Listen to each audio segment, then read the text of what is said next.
let's talk a little bit of Diamond Mine here. We do have a couple things to bring up. Tyler wanted to talk about pricing. The pricing has changed. Has that affected anybody? So on and so forth. Tyler, why don't you kick it off, man? You've got some good stuff to talk about that. All right. Well, I don't have a ton to say about it, but I really do like the new prices. It's interesting to me because I think in the previous pricing and sort of given what I've read a lot of old message board posts, it's usually a good strategy to do stars and scrubs. I'm sure that can still work, but I don't find it to be the approach that's winning out, at least with my valuation system currently. This seems to be a cycle that really emphasizes going heavy on pitching and de-emphasizing what you spend on offense, because there's just a lot of, it seems to me anyway, a lot of really good values in the cheaper end of the offensive spectrum. I guess that would be my... Do you know what pricing means to me in this game? Absolutely nothing. It doesn't matter. It doesn't matter to me. Because you don't play Classic. No. It wouldn't matter to me in Classic either. It would have to. It would have to. Yeah, of course it would. I'm still going to draft a team that beats you, David. What about that? We shall see. Challenge is out there. I suspect that you will start paying attention to pricing as soon as you start trying to build your first Classic team. I'm going to build me a team. I'm not worried about it at all. You're probably picturing it. My impression of SSG is that everyone's kind of fairly priced. That's not the case in Classic. You got a lot of players who are just horrible values. You could spend twice what somebody's worth in some cases. And they might be great players. They might be legitimately $15 million players, but they're priced at $19 million, and you're just throwing $4 million down the drain if you draft them. That's true, but if you know what you're doing, and you're after your draft and everything else, and build your team, if you have to release and sign somebody, it's not going to matter that much. In match defense, that's exactly how I do it. I don't pay attention to that stuff. I don't care about that. I just look at it. When I'm looking for, I'll look and choose a player right then. Right, but you're looking at their salary. That's pricing. Yeah. I'm not saying everyone needs but I don't care about last pricing. No, neither do I. No.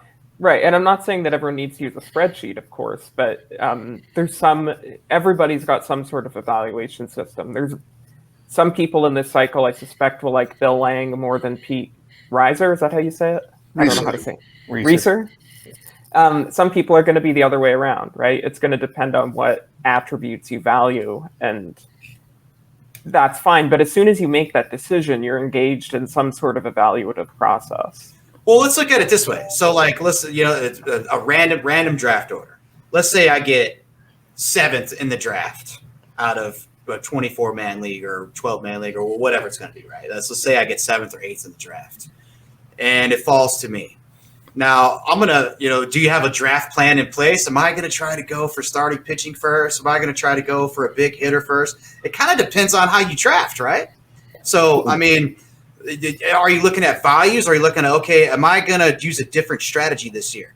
Am I going to start off trying to get my... Matt has never played in a giant player pool either. No, now he doesn't have that perspective of every single player is available. There are guys that get what you want. You know what I mean? There are guys that in one league, guys will go in the first round and they won't even get drafted in the next league. As a pricing cycle continues, you'll start to see certain guys always go in the first round, and sometimes they're really cheap guys because you got like a $2 million guy who should cost $8 million.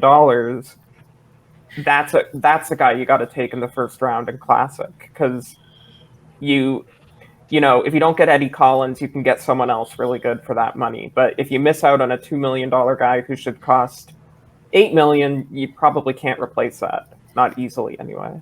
Who are you thinking of when you say that, Tyler?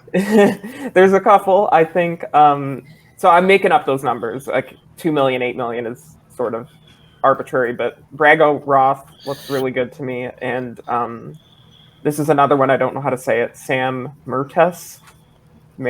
Does any Mertes? I just think it's Mertes. I think it's just Mertz, but Mertz? Okay, in maybe. my head, I just say it's as one syllable. But I have no idea. Those two guys look like just insane values to me right now. And they didn't come out on top for me. No. That's what I'm saying. Just because these guys are all great values doesn't mean these guys are going to perform for you. It's like, oh, I saved a bundle on my car insurance by switching to Geico, but they still jacked it up a shitload after I got into That's like Matt. That's like saying I had pocket aces and lost. I know. It doesn't mean anything. You know, But That's exactly like saying that. Doesn't change yours. But if you could choose which hand you're going to have, you're going to choose pocket aces. Yeah. Yeah, it's all about It's a lot different with the giant player pool. And anyone can have a good season or a bad season, right? Like I've had guys who should perform and all year they're terrible. But a bad season for Ted Williams is still going to be a good season. It's just not a Ted Williams season. Right, and you if you knew he was going to perform that way, you would have spent your money differently. That's but right. To maximize your odds of winning, I feel like, and I'm not one of them, but I feel like the best players in this game, probably the way they become the best players is by squeezing every possible ounce of value out of every dollar they spend.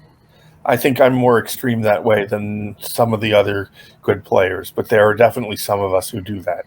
Yes. Are you a baseball junkie? Are you a stats geek? Do you wish you had a baseball game you could play with people from all over the world?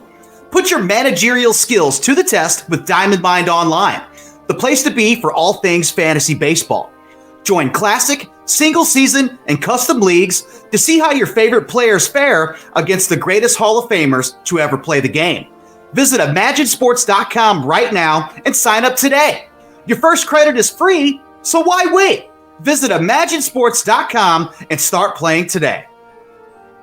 Diamond Mind Online, the official sponsor of the Turnbuckle Bros podcast. Offline, before we started filming the show, we kind of brought up this topic. We were talking about a specific player that we'll talk about, but I thought this would be a good idea. And there's obvious choices, but I kind of thought it'd be a cool question to ask you guys. Who is not in the Hall of Fame that should be? Anybody? Obviously, there's the number one pick, and I'm gonna stick with it. Barry Bonds. Barry Bonds. Barry Bonds, easy. Barry Bonds. I feel like Barry Bonds should be in the Hall of Fame. And Roger Clemens. All those guys. Big Mac. Hey. Big Mac for sure. Yeah. Less so than the others, but yeah. Yeah. Well, yeah. Big Mac is not as deserving as Bonds and Clemens. Bonds and Clemens and Pete Rose and those guys, but there is a spot for Mark McGwire. I feel like if he hadn't used steroids, he'd be a slam dunk. I don't know, like a guy. Yeah. Like how many home runs did he hit? Yeah, but he was probably using steroids from his rookie year. Right. He actually never got caught using steroids. Back then, who wasn't? They all were. A lot of Everybody folks were, was. yes. And the sport Mark McGwire never tested positive for steroids once, did he? No, because they weren't testing. No, but he was when definitely. playing. He's 100%. He's 100% used. he And the admitted to He was it. a creatine guy. Yeah. they were really looking the other way, right? They were kind of they wanted them to use. Yeah, by time like the Mitchell report came out, like he tested. He gave the infamous. I'm not here to talk about the past because he had retired. There was essentially not much. There wasn't much. Yeah. Here's the thing, though. Who other than PED guys would you? I wouldn't put Pete Rose. I wouldn't put Pete Rose in, by the way. Why I wouldn't not? either. Oh wow.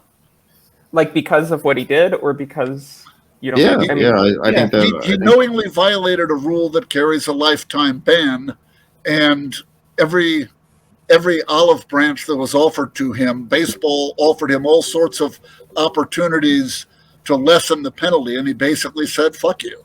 Right. He And added so to the experience. I wish he would be in the Hall of Fame, but it's his doing. He added to the experience of being a baseball fan, and that's what the Hall of Fame is all about. He also detracted from that experience by enough to counteract it. Right. You want to bring it up again after he's dead, I'll think about it. But until then, I'm not even going to think about it. I think that's the only way. I think that's the only way we see Pete go in is. But I hate that idea. That seems incredibly petty to me to say. No, it's not okay about. If we wait until you die so you can't enjoy it, then we'll induct you. It's not a question of him enjoying it to me. It's a question of him having that platform. That's actually him showing up baseball yet again, thumbing his nose at everybody and saying, "See, I got this." And I don't care whether he enjoys that or not. I think it would be bad for the Hall of Fame. I think it would be bad for the prestige of the Hall. I think he has more of a platform now as the outcast and the martyr than he would if he got in. A platform? Yes. Sure. But the Hall of Fame is saying we're better than this. And I think that's important. I think the argument actually is that this is the only argument I found compelling as far as the Black Sox, that Joe Jackson received a lifetime ban from baseball and his lifetime is over. So that's actually a reasonable argument, I think. Yeah, but it's more of a semantic argument than a logical argument, isn't it? I mean, it's a lifetime ban from playing. You can't play after you're dead, but you can go into the Hall of Fame. Very true. Who else? And in fact, correct I was going to say Bill Dolan. Chris, correct me if I'm wrong. Who's the best player without controversy? Wasn't the actual phrase a permanent ban? Wasn't that the phrase that baseball used rather than a lifetime ban? You could be right. I mean, I have to say, I'm not sure. I seem to remember that was the phrase. I'm not really sympathetic to any of the Black Sox being. I agree. Actually, and there's probably a better case that like Ty Cobb and Tris Speaker shouldn't be in, but it's kind of flimsy, honestly. I'll tell you who really belongs in my mind, and it's not a player. It's Ewing Kaufman. And every time anybody brings up stuff about how small market teams can't compete, you want to look at how the Kansas City Royals did for as long as Kaufman was alive, and he brought baseball back to Kansas City. He established a successful team, and he was a positive figure in his metropolitan area. And yeah, it should mostly be about the players, not about rich executives. But Kaufman was just overwhelmingly positive. Interesting. They don't call it Kauffman Stadium for nothing in Kansas City. Maybe Ken Boyer. Ken Boyer is about as good as Ron Santos. Pretty close. They're similar players. Yeah, I think Santo was a close call. I was a little surprised to see Santo go in, honestly. I mean, not to take anything away from – I mean, I'm up in this area. Ron Santo is like a god for Chicago, period. Chicago Cubs fans, not only as a player, but he was in the broadcast booth for many years. He was beloved in Chicago. He is as revered in Chicago as a guy like, Bob Gibson is, or Stan the Man is in St. Louis. Like he rivals the popularity of guys like that. So, but not to take away from him as a player, but I was like, Santos going in. I wasn't really too excited about it. There are worse players of that same, like Phil Rizzuto, right? Is essentially the same. He was like a player, won a bunch of championships, and he was a beloved broadcaster. And, his case is marginal. I can see it actually, but it's still. You have to give him credit for the World War II years, saying he would have performed just as well. Sure. And then and even if you do that, then he's a borderline case. And if you don't do that, then you're scratching your head. Why did he get in? And then you realize, he was a broadcaster forever. Right. Santos is a much better player than Rizzuto. Right. Let me ask you guys this. Ricky Ashford is a similar player, probably also better than Rizzuto. Maybe we could throw out a couple of current players that are winding up down their careers or whatnot that I think they're going into the Hall of Fame. I mean, this one is probably a shoe-in, but maybe not. Yadier Molina, catcher for the Cardinals. Is he a future Hall of Famer? He almost certainly is. I'm not sure I'd vote for him. I think he will go in, but I'm with David. I think he will go in. I think there's a reasonable case for him, and I could get kicked out of the Cardinals fan club for saying it, I don't know that I would vote for him. I think he's a borderline candidate. I think he's probably going to get in because he seems to occupy this space where people have considered him like the best catcher in a game for years, and he's played forever. So I think he's pretty marginal, but I'm actually in favor of playing a lot of catchers from this era, and so. Who is his historical comp? Who is Yadier Molina from a previous era? Rodriguez. Was he as good as Pudge? Too good. No way. No, Pudge is better. Come on, right? Pudge is better, but offensively, they're really maybe rather Tony similar. Pena if he played longer. Yeah. That's the thing. Molina, I think there are probably a lot of catchers who are similar to Molina, but they didn't sustain value as long as he did, and that's part of the Hall of Fame case. Yeah. Molina has 2 World Series titles. He appeared in 2 other World Series. He has more platinum gloves than any other player ever. Gold gloves, I mean, damn near every year of his career almost. There's a Doesn't couple he have here. more postseason at bats than any player in history too? Yes. That's not really him. He doesn't. His team gets to the playoffs. He's part of that, but that's not. I don't really think that. Right, but he wins more platinum. That's him who did that. I mean, he won the more platinum gloves than anybody else in history. So he was the first one that they ever gave one to. So here's the question. If you could have the entire career on your team, if you could have the entire career of Buster Posey, Joe Mauer, or Yadier Molina, you could have that guy as your catcher for his entire career, which of the 3 would you take? I would take Posey. Posey.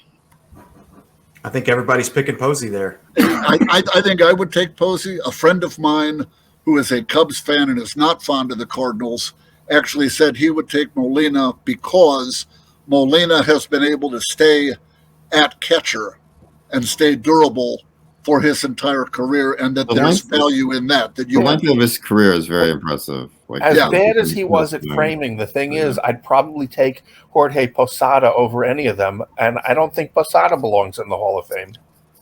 I think Posada deserves consideration, and I don't think people realize that. Yes. I think he does too. He was probably going to make it someday. Yeah, he's a Veterans Committee type player. Yeah. You don't think Posey belongs in the Hall of Fame? Oh, yeah, he does. Yeah, yes. He might be in there in By 7-8 years. He might be probably. By quality, not quite. But if you include his prominence, yes. He's got a couple world championships himself. He's got a lot of world championships. I think the guy, what's his name? Abby Waters, the guy on the board. Is that Andrew? It's Andrew Bywaters. Okay. Okay, I got it.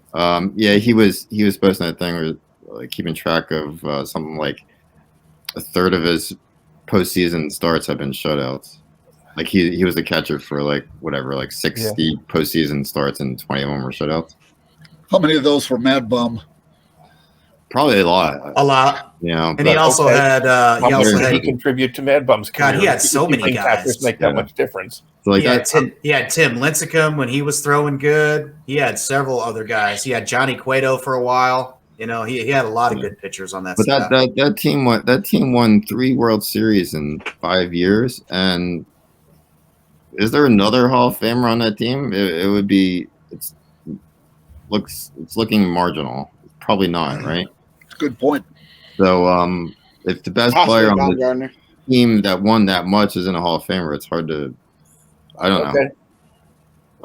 I think it's hard to argue against. That Yadier Molina played with a lot of future Hall of Famers on his teams that he was on. Albert Pujols is definitely going into the Hall of Fame someday. I don't know if Molina was ever the best player on his team. No, ever. No. Because he was on a team with Albert Pujols. That's a tough standard. Yeah, right. Half the time, he spent the other half of his career without him. Didn't Posey actually win an MVP? Yes. Yeah. So as did Mauer. Yeah, there you go. Posey won his Rookie of the Year, and he won the World Series, and then like 2 years later, he was MVP, and he won the World Series. If Mauer's whole career, or even if 80% of his career was at catcher, he'd be a clear Hall of Famer. He just needed to stay healthier, and he'd be a Hall of Famer. How long was Joe Mauer's career? Not all that long. I think it really wasn't too awful long. It was long played enough like for a 12, catcher. 13 years, yeah. It was He missed a lot of 12 or time, 13 though. years or something. He was hurt a lot. Any other guys you could think of that? Well, we were talking about. We already talked about Roland, right?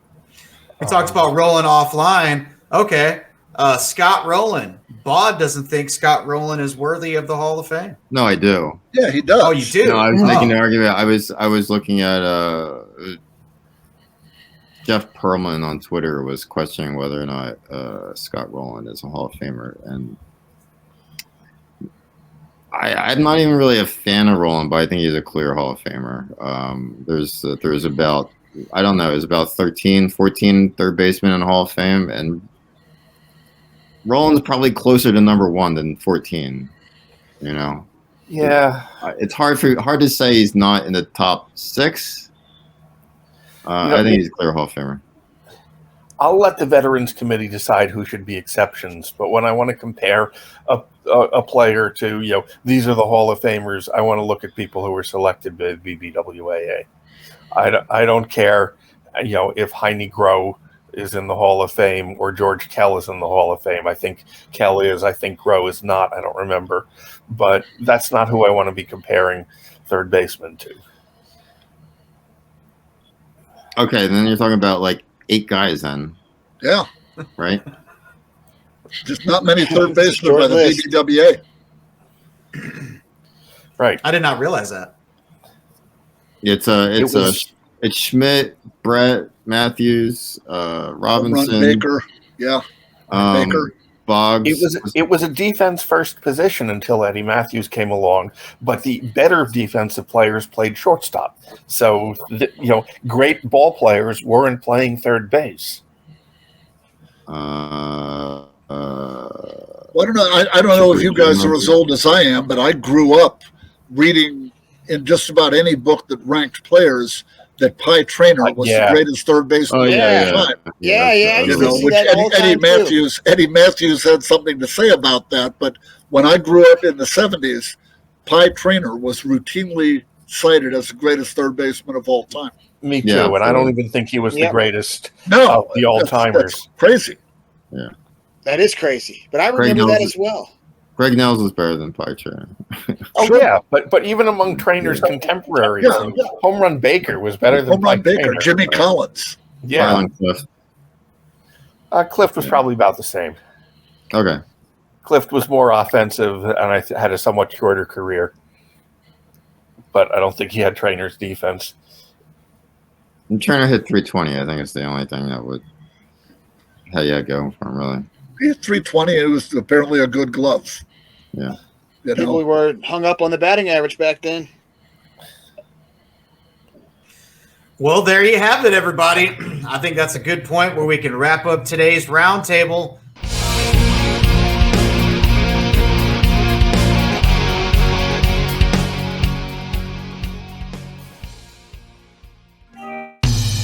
Hello, everyone. The one and only Matt Hewitt here to tell you that my album Severed Ties is available everywhere right now. You can find Severed Ties and also my first album, See You Down the Road, on YouTube, Spotify, Amazon Music, Apple Music, and anywhere else music can be streamed or downloaded. So check out Severed Ties right now and comment below what you think. And also, don't forget to subscribe to the official Matt Hewitt Artist channel. Adios!